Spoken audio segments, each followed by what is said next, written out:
Grateful na mga birds, no. Topic natin ngayon mga birds, no. December 20 galing sa Just for Today book. Overcoming self-obsession. So, ayan mga birds, no. Again, English na naman.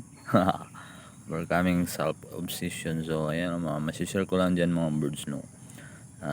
Kapag nakaramdam ako ng obsession, no, sa isang bagay or sa isang tao, yan mga birds, no.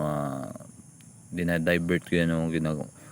Ah, yung kumbaga dinadivert ko yung pakiramdam ko into something na mawawala yung ganong pakiramdam mga birds, no. Kasi mahirap yung mga ganyan eh. Siguro iwan ko mga birds, adik kasi yung mga birds, ang dali ko ma-obsess. Dali ako ma-obsess sa isang bagay o sa isang tao. At the same time mga birds, no, yan yung mga ko mga struggle ko mga birds eh.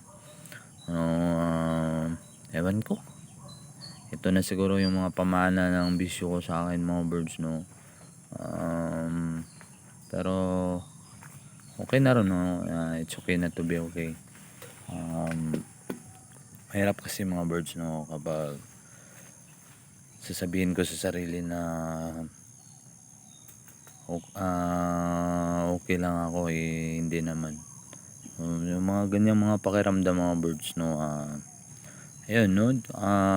Dami naman kasi dapat ma-divert eh. Ma-divert mo sa maski na wag lang ako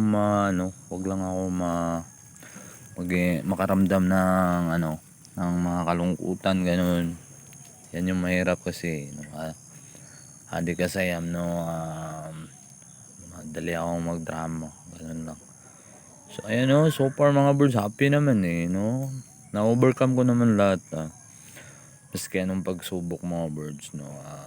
Basta importante, hindi ko lang titikman yung unang tagay, no. Unang pop ng drugs, ganun. Basta mas pipiliin ko pa rin yung mag-recover mga birds, no. Yan lang mga birds, no. Yung struggle mga birds is really tayong gumagawa at nagko-control ng sarili natin, no. Walang pagsubok mga birds na binibigay yung higher power na hindi kayang lagpasan, no. Ayan na yung chicks, no. Wonder Woman kaya, no. Sige na.